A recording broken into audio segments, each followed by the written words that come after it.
Hello and welcome to Hop On Board. My name is Chris Flores, and in this video we'll be learning the two-player game, General Orders Sengoku Jidai, designed by iconic duo David Thompson and Trevor Benjamin, illustrated by Tanner Staheli, and published by Osprey Games. Now let's get it to the table.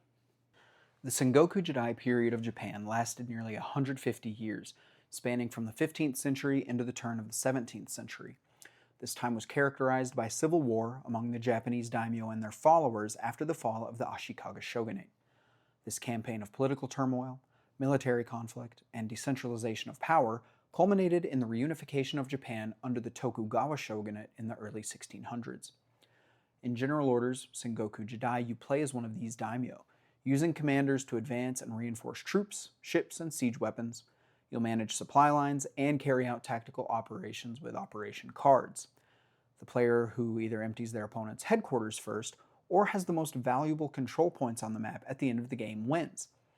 It's important to note that General Orders Sengoku Jidai is a historically inspired game. The two sides of the map do not simulate any specific battle that took place in this period of Japan's history, but the settings, actions, and technologies used in the game are designed to reflect those of the Sengoku Jidai period. Now, let's get it set up and learn how to play. First, look at both sides of the board and determine which side's game mode, the rivers or the fortress, you would like to play. The rivers side is recommended for a first-time game, but for the sake of covering all rules, we'll set up for a game on the fortress side. Moving forward, any rules that apply specifically to the fortress side of the board will be specified with this fortress icon in the top left of the screen. Each player will then choose to either play as red or black and take a reference card and place the board in between them with the faction's headquarters closer to their player. Next, find the support board and place it so that the icons match between the support board and the game mode you've chosen to play. Next, find the area bonus tokens, ensuring that the symbols shown on the back of each token have your game mode symbol.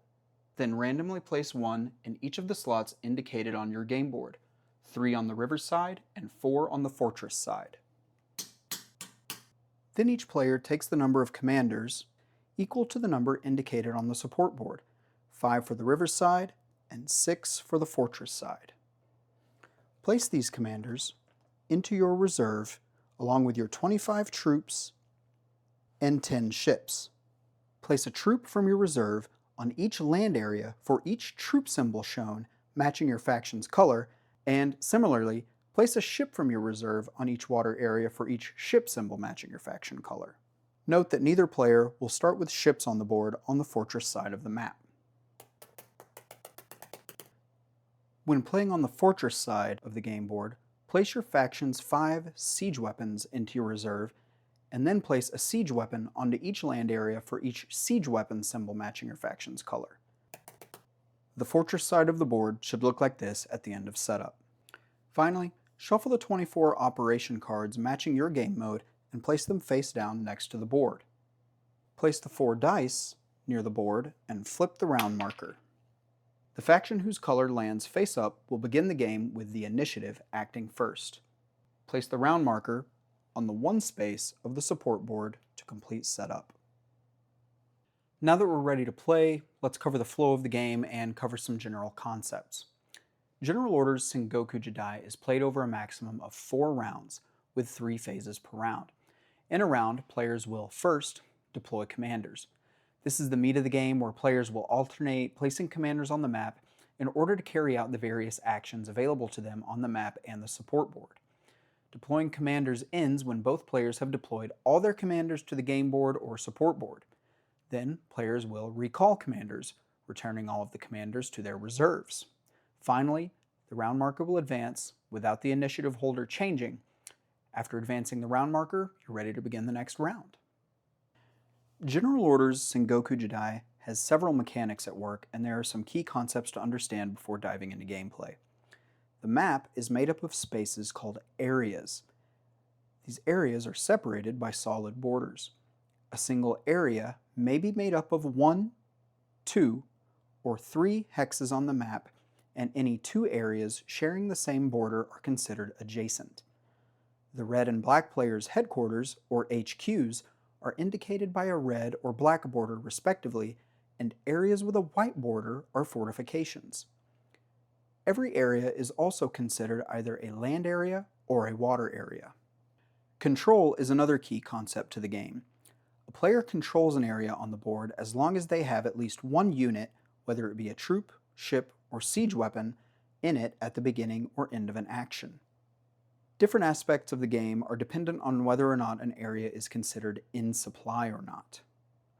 For an area to be in supply, a player must 1. Control the area, and 2. The area must be connected to the player's HQ through an unbroken line of adjacent areas, whether they be land or water areas, that the player also controls. Units have restrictions they must abide by. Troops may only be placed into land areas, and ships only into water areas. Similarly to troops, siege weapons may only be placed into land areas. At the end of every action a player takes, they must reduce the number of units in land areas to 5 and water areas to 3. Any units removed just go to the player's reserve.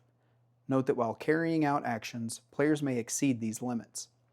If you ever carry out an action that requires more units than you have in your reserve, you may remove units of the correct type from other areas you control and place them in your reserve to then use to complete the action, but you may not take the last unit from an area. As previously mentioned, the winner of the game is decided in one of two ways. The winner will be decided when one player either has no units left in their HQ, losing the game, or at the end of 4 rounds of play, the winner will be the player with the highest total of victory points indicated by pink stars on all the areas they have in supply. Note that on the fortress side of the map, there are 13 stars worth of victory points to compete for. Now that we've covered all the key concepts and components, let's get into gameplay. Beginning with the Deploy Commanders phase, players will alternate placing a commander into an action space resolving its associated action, beginning with the player with initiative. Action spaces are these small hexagonal spaces within areas on the board and shown on the support board, known as linked action icons and support action icons respectively. An action space that is already occupied by a commander may not be deployed into, and action spaces have deployment criteria that must be met in full in order to deploy a commander into them. Let's learn the linked action icons first. The first linked action icon is for advance, denoted by an arrow. Advance has 2 deployment criteria. First, the active player does not control the linked land area. Second, the active player can move at least 1 land unit into the area they are deploying their commander into. Advance has 2 steps. First is to move in. Take 1 or more land units and move them into the linked land area. You can take a land unit from any area you supply that is adjacent to the linked area or adjacent to a water area you supply that is adjacent to the linked land area, but you may not remove the last land unit from a land area. The second step of advance is to resolve combat. Combat is resolved if the linked area you just moved into is controlled by your opponent. Combat resolution will be covered after all action icons have been explained. In our example, the second round of play has just begun and it's the red player's turn since they have initiative. They have 2 options that we'll cover, but the move that we'll commit to is for the red player to deploy a commander into this area. There are 2 land areas with land units adjacent to this area. Here and here. The red player decide to move 1 troop in from this area and 1 troop and the siege weapon in from this area, like so. Another option they may consider is to advance more troops into this land area on the island. Based on the supply and adjacency rules, they could advance land units in from this adjacent land area, or through the ships that they supply, they could move in units from this area and this area as well. Typically, they would be able to from this area, but because you may not move in the last land unit from an area during an advance, this troop must stay here. The second linked action icon is Sail, denoted by a smaller arrow under a ship meeple silhouette. Sail has 2 deployment criteria similar to Advance. First, the active player does not control the linked water area. Second, the active player is able to move at least 1 ship into the linked water area. The Sail action has 2 steps. First is to move in. Take 1 or more of your ships and move them into the linked water area. You can take a ship from any water area you supply that is connected to the linked water area by an unbroken chain of water areas you also supply, but you may not remove the last ship from a water area. The second step of sail is to resolve combat if the linked area is controlled by your opponent. It's now the black player's turn, and they will choose to deploy a commander into this area for sail. Currently, the black player has ships in 3 water areas: here, here, and here. This ship will have to stay here for 2 reasons. 1, because it's the last ship in a water area, and 2, because it cannot move through this area. The black player really only has the option to move in 1 ship from this water area and 1 ship from this water area into the linked water area if they so choose, which they will do from both like so. The third linked action icon is Bombard, denoted by a bursting troop silhouette. Bombard's only criteria states that the active player must supply the linked water area. Bombard has 2 steps. First is to choose a target land area. This land area must be adjacent to the linked water area and may not contain a fortification. Second, bombard the land area by rolling 1 die for each ship in the linked water area. Add the pips rolled and take that number of your opponent's land units from the target land area back into their reserve. The defending player may choose the removed units if multiple types are present. Any pips rolled in excess of the targeted land units are ignored. It's the red player's turn again, and they will choose to deploy a commander into this water area for the Bombard action. The red player declares their target as this area here with 2 troops and a siege weapon present. The red player has 2 ships in the linked water area, and therefore they will roll 2 dice like so. 1 pip rolled, and the black player now has the option to remove either 1 troop or the siege weapon from their land area. They'll remove 1 troop like so, and then play moves on.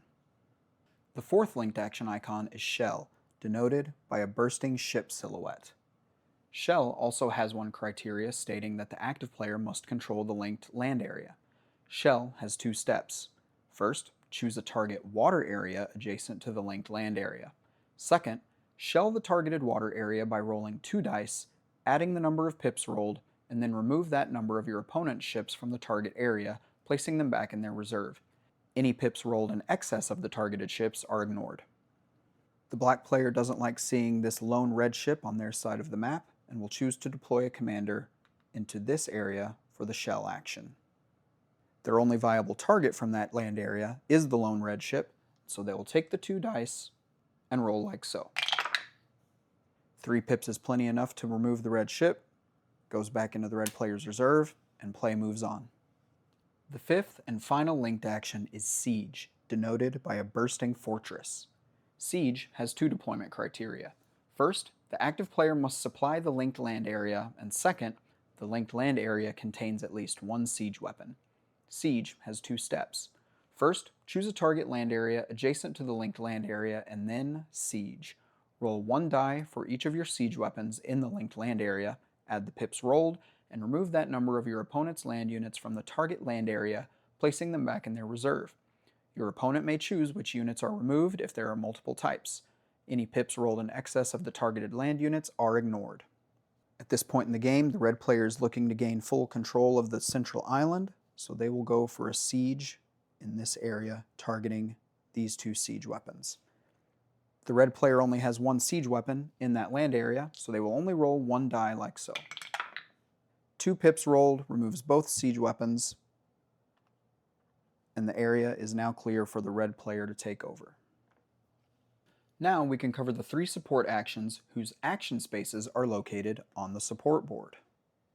These actions are not linked to any specific area on the game board, and remember that the support board is double-sided and must correspond to the matching side of the game board, river or fortress. There are 2 action spaces for each support action, and players may only deploy a commander into 1 action space per support action per round. The first support action is Reinforce. To reinforce, take the number of land units shown in the action space from your reserve and place them in land areas that you supply. On the fortress side, the Reinforce action space specifies the max number of those units that may be siege weapons. 2 in the top and one in the bottom. Remember that it's the black player's turn, and after taking some losses, they could use a reinforce action, so they will deploy into the top space, giving them up to 6 troops or siege weapons, but only a maximum of 2 siege weapons out of the 6 total. We'll also use the black player's turn to showcase a couple of area bonuses that they have at their disposal.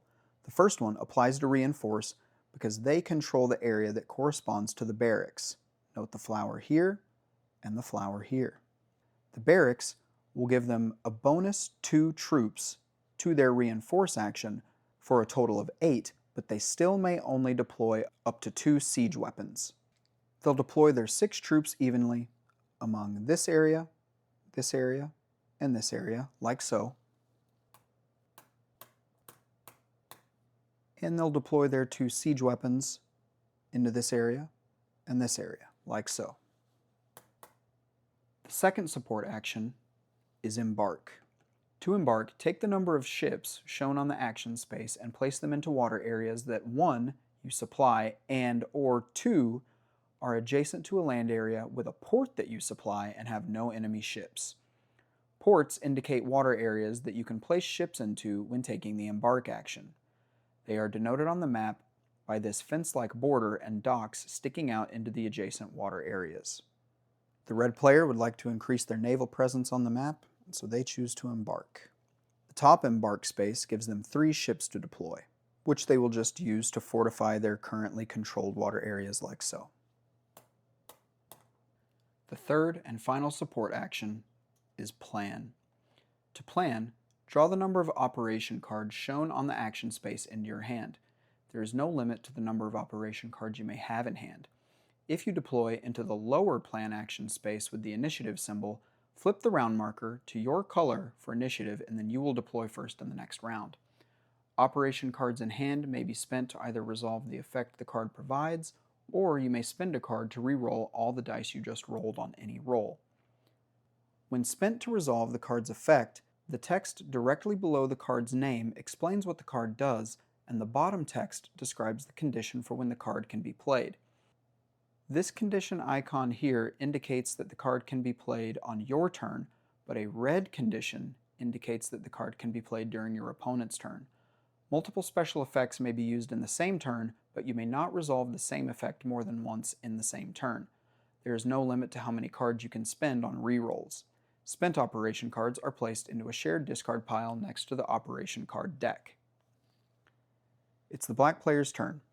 Remember that I noted we would be showcasing a couple of the area bonuses the black player has at their disposal, the second being the War Room, due to having control of this land area here with the star.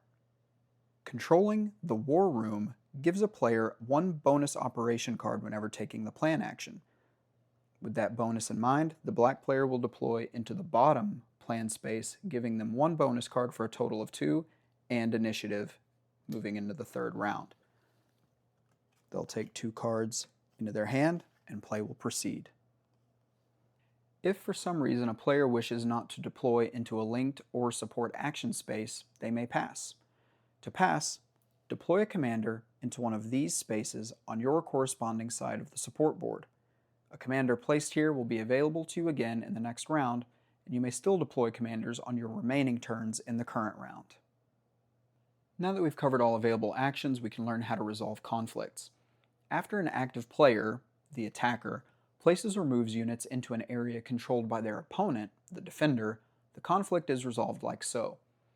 First, the defender rolls 1 die, counts the pips rolled, and removes that many attacking units of the attacker's choice from the contested area and places them in their reserve. Perform this step even if the defender does not supply the contested area. If the conflict is in a fortification, denoted with a white border, the defender rolls 2 dice instead. Second, attrition takes place if attacking units remain. Players will simultaneously remove their units from the contested area one at a time until at least 1 player has none remaining. Last, removed units go into their respective player's reserve. It's the black player's turn, and they have a rather advantageous advance they can pull off here. They will deploy advance into this space and advance land units in from this area and this area through this supplied water area. They'll move in a total of 4 troops and their one siege weapon like so. Pardon the format now, it's a little crowded in that area. But now as the defender, the red player gets to roll 1 die in defense. They roll a 1, removing 1 troop from the black player's attack, and then they will go through attrition. The players will simultaneously remove 1 troop, and then the red player will remove their siege weapon, and the black player will remove 1 more troop. Now we can cover the area bonuses in greater detail. Certain land areas grant 1 of 6 bonus abilities for the player that controls them. There are 3 of these bonuses on the river map and 4 on the fortress map. The bonus spaces are denoted with a sun, moon, star, or flower, and their abilities are clearly explained in the rulebook and on one side of these reference cards. Note that the hidden base bonus token is specific to the river map, and the armory bonus token is specific to the fortress map. Note that while I did showcase a couple of area bonuses on the fly for the black player, using the war room and the barracks to boost a couple of their actions, I did miss that the red player has control of the armory, and that would have given them a bonus die whenever we were showing how the siege action works. Just couldn't see the moon icon linked to it at the time because that moon is hidden behind this stack of red troops. As previously mentioned, once both players have deployed all commanders, commanders are recalled. Both players return all commanders they've deployed this round from the game board, support board, or standby area back into their reserve. Finally, advance the round marker forward 1 space on the round track and begin the next round. Remember that if at any time one player has no units left in their HQ, they immediately lose. Otherwise, at the end of the 4th round, the player with the highest total of victory points on all the areas that they supply wins. If there is a tie, the player with initiative wins. And that is how you play General Orders Sengoku Jidai. If you found this video helpful at all, please consider liking, subscribing, turning on notifications for Hop on Board, and let me know what you did or didn't like in the comments below. I'll continue getting comprehensive teaches like this out to try and lower the barrier of entry for games that I think others will enjoy, and I hope that you'll continue to get great games like this to your table and encourage others to hop on board. Thank you.